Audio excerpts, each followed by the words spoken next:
gente, velhos amigos e velhos. Tem amigos velhos, jovens. Quando a gente fala de juventude, é juventude de ideia, de estar entendendo no mundo o que está acontecendo, de entender as reclamações, o que pleiteia a sociedade. Portanto, eu vejo ali o Francini, que já passa dos 80 e ainda toda. E muitos amigos antigos aqui, até os cabelos brancos trazem história, né? E a história é importante de como se enfrentar ou de como interpretar determinadas circunstâncias. O professor Ednilton, também um jovem velho, um velho jovem. Enfim, irmã Conceição, que ganhou um prêmio importantíssimo, merecidíssimo, agradecido pela sua presença. Mas o que eu queria, eu estou falando isso para dizer o seguinte: a política do Brasil, a política do Ceará, eu usei um termo há pouco tempo no jornalista, está vencida. Se quisesse ser um pouco mais duro, está apodrecida. Não existe mais política que a gente possa chamar de política com P maiúsculo no sentido original da palavra. Aqueles grandes homens públicos que têm o ideal, abrem mão da sua vida privada, da sua vida pessoal, da sua privacidade muitas vezes, porque tem um sonho, porque tem um ideal e porque se sente responsável por cumprir uma missão. Uma missão de ajudar, mudar, transformar a comunidade em que vive. Ou seja, o bairro, ou seja, a cidade, o estado, o país e até o mundo. Essa é a grande política. E essa é a política. E no Brasil nós somos repletos de grandes nomes. Grandes nomes desde José Bonifácio, na época do Império, passando por Rui Barbosa, indo por Mário Covas, enfim.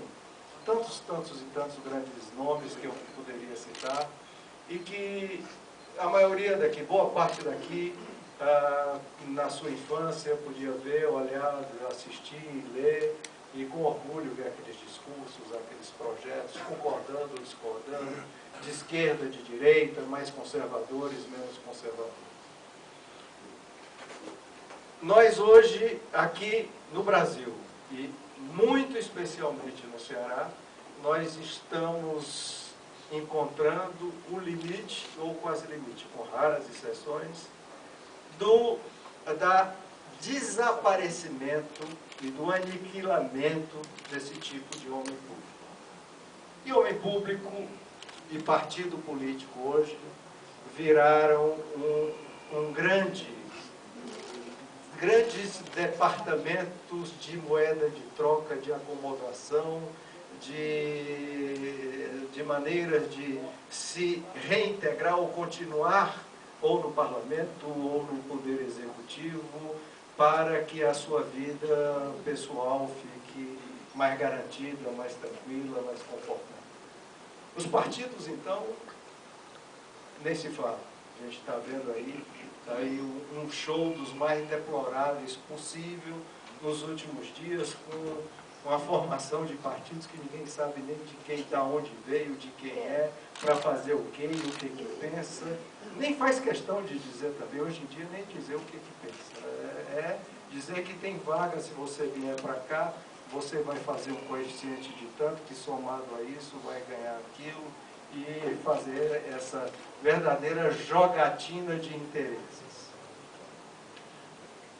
O que eu estou vendo agora, para mim e para muitos aqui, não é novidade. Aqui estou vendo que não são só jovens médicos, hein?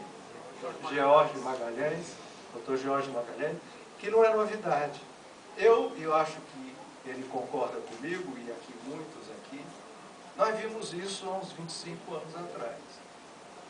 E que teve alguns sintomas e algumas consequências. Se nós observarmos bem, doutor Jorge, nós tivemos naquela época uma demonstração da população brasileira, principalmente da classe média, de insatisfação. Se ela não demonstrou essa insatisfação diretamente, falando que estava contra determinado acontecimento social, ela fez muito parecido com os movimentos que aconteceram agora em junho e julho. Foi nas diretas, quando a população foi à rua, com a mesma indignação, indignado com todo aquele quadro político que estava acontecendo, reclamando, proclamando, se revoltando, e acabou praticamente, naquela época, mostrando que aquela maneira de fazer política, de fazer vida pública no Brasil, aquele ciclo estava enterrado e o Brasil não aguentava mais. Aqui no Ceará acontecia a mesma coisa.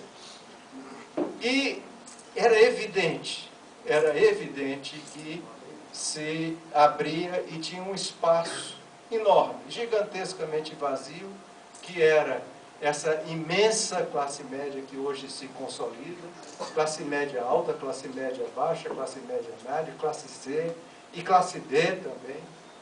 Enfim, todos os segmentos da população que não se sentiam representados, não enxergavam nos políticos, nos parlamentares, de uma maneira geral, seus representantes e se revoltavam à medida que aquele processo político que acontecia aos seus olhos era cada vez mais distante da realidade de cada um. E quando não distante, até às vezes contra, como aconteceu agora. Eu acho que hoje nós estamos vivendo uma situação muito semelhante àquela. Aí a população nas ruas, como no tempo das diretas, até sem menos motivação, porque não havia uma luta clara, que tempo era pelas diretas. Agora, não teve uma definição clara por que estava, mas foram às ruas mostrar a sua indignação. E o que aconteceu de lá para cá? De lá para cá, as coisas pioraram. Se vocês observarem, em vez de haver uma evolução, dizer, não, os políticos agora, isso é uma grande lição, vamos aprender. Não, de lá para cá, aquele deputado Zenadon, como é o nome? Foi mantido o seu mandato. Depois, no judiciário, o mensalão voltou a tudo, com característica muito engraçada. Os políticos foram liberados e aqueles que não eram políticos não, foram liberados para um novo julgamento. E assim foi se desenvolvendo até chegar ao dia de hoje, que a gente está vendo esse grotesco espetáculo de novos partidos e troca de partido, em que nós perdemos, que até naquela época ainda tinha um pouco mais, o pudor. Porque naquela época você estava se chegando a esse ponto, mas tinha algum pudor de dizer, não, eu estou indo por um ideal, eu estou mudando de partido, porque... Agora não, agora eu não tenho ideal não, eu estou mudando porque é mais conveniente para aqui, quem não gostou que se dane. Mais ou menos assim que está acontecendo. E nós, no PSDB, estamos especificamente aqui no Ceará, assistindo a esse processo. Um deputado esteve comigo, não me comunicando, mas eu vi claramente que estava se preparando para sair do partido, e eu disse o seguinte, eu não consigo conviver com esse tipo de política. Confesso que eu estou fora de moda. Confesso que eu não estou por dentro da jogada. Então, mas como eu não consigo conviver com essa política, e como eu não consigo entender, se for por mim, e se você se sentir mais confortável dessa maneira, vá e seja feliz. Eu prefiro,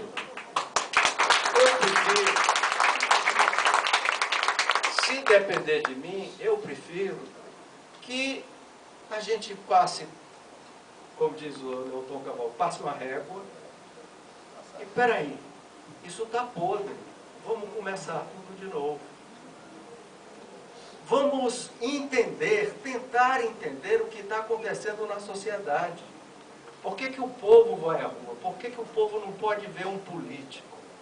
Por que que a população está tão insatisfeita? O que está acontecendo e qual é o papel de um partido político nisso aí? E é difícil dizer hoje que nós temos a receita. É difícil dizer, nós temos a receita. Mas nós temos os ingredientes básicos que começam a acontecer. E eu queria dizer ao grupo de médicos que esteve há 2 dias atrás comigo, que foi para mim o primeiro sintoma claro que esses ingredientes começam a acontecer. Ou seja, finalmente, como nós fizemos naquela época, e até conversei sobre isso, a sociedade civil, aqui num setor altamente representativo e significativo, se unindo e dizendo, basta, nós queremos entrar nisso, porque não adianta a gente ficar só na rua com o cartazinho na mão e reclamando, indo para casa e xingando os outros. Nós temos a nossa parte. E foi com muita, mas muita alegria e que nós fizemos esse primeiro contato com esse grupo de médicos que disse, nós vamos sair da nossa acomodação, vamos às vezes até prejudicar nossas atividades pessoais, nossas clínicas, mas nós queremos entrar nisso, nós queremos entrar na vida pública, porque nós temos muito a defender e entendemos que o que está aí é errado. Está tudo errado, e se nós não tivermos uma posição ativa, ficar apenas numa posição crítica, essas coisas não vão mudar. Só vão mudar se nós tivermos uma posição ativa. E resolveram ir à luta e via a luta, estão hoje assinando a sua filiação ao nosso partido. E mais, disseram que estavam escolhendo 2 médicos para se candidatarem.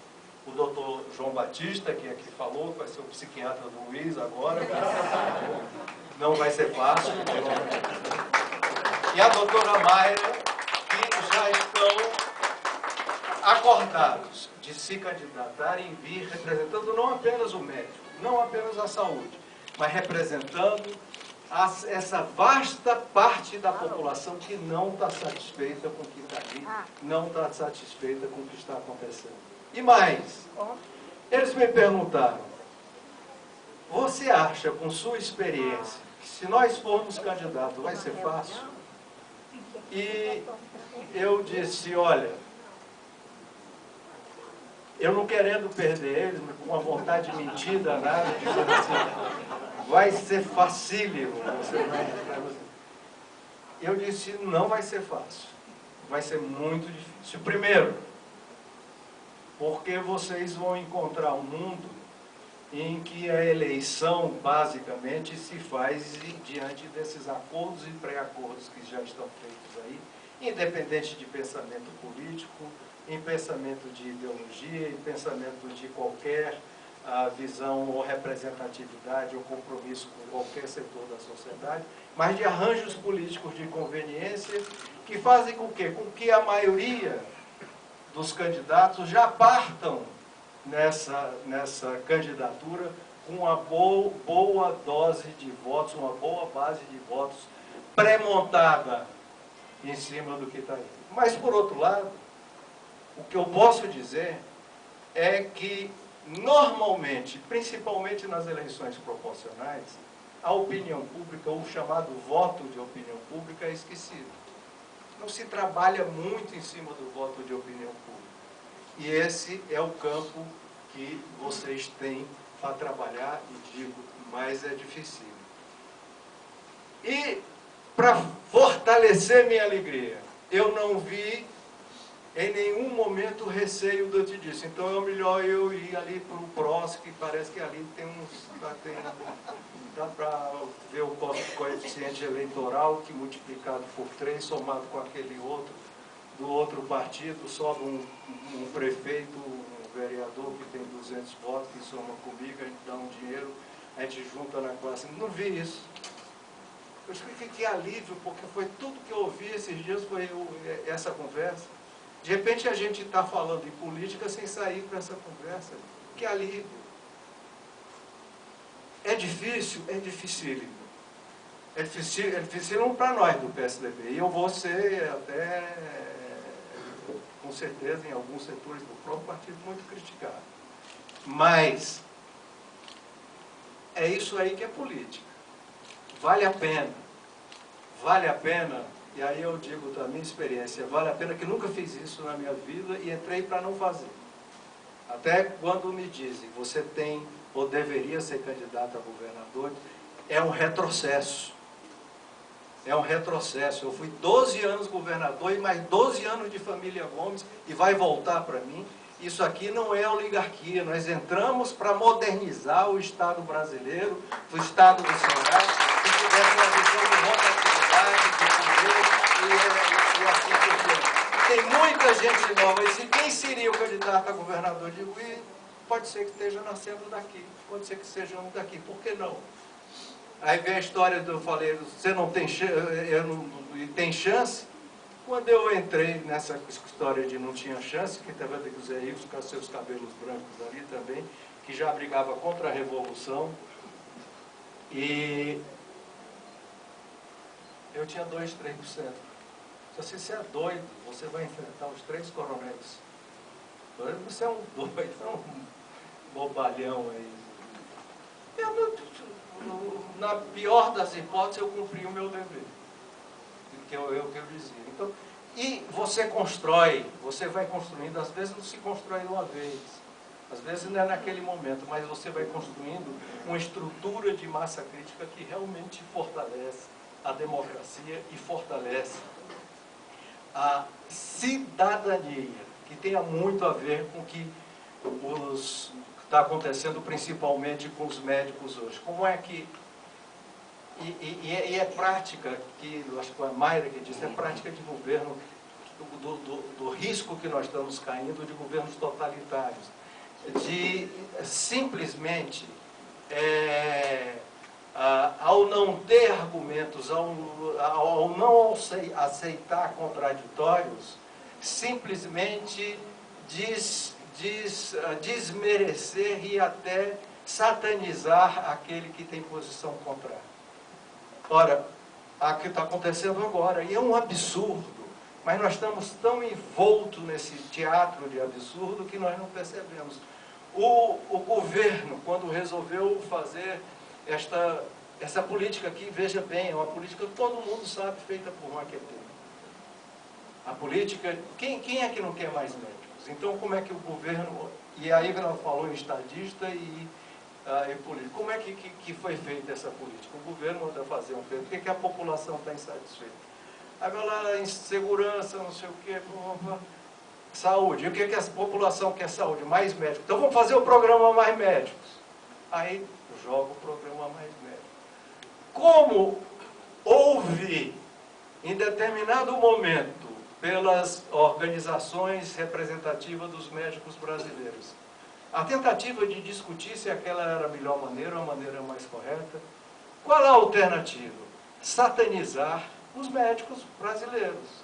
Então saiu-se numa campanha de satanizar que a saúde no Brasil é por causa do médico brasileiro. Então traz mais médico de fora. Quer dizer, é um absurdo. Nós estamos vendo uma destruição da política que acompanha a destruição da cidadania. Uma coisa não anda solta com a outra, que acaba derrubando os fundamentos também da própria democracia, da democracia social que a gente acredita.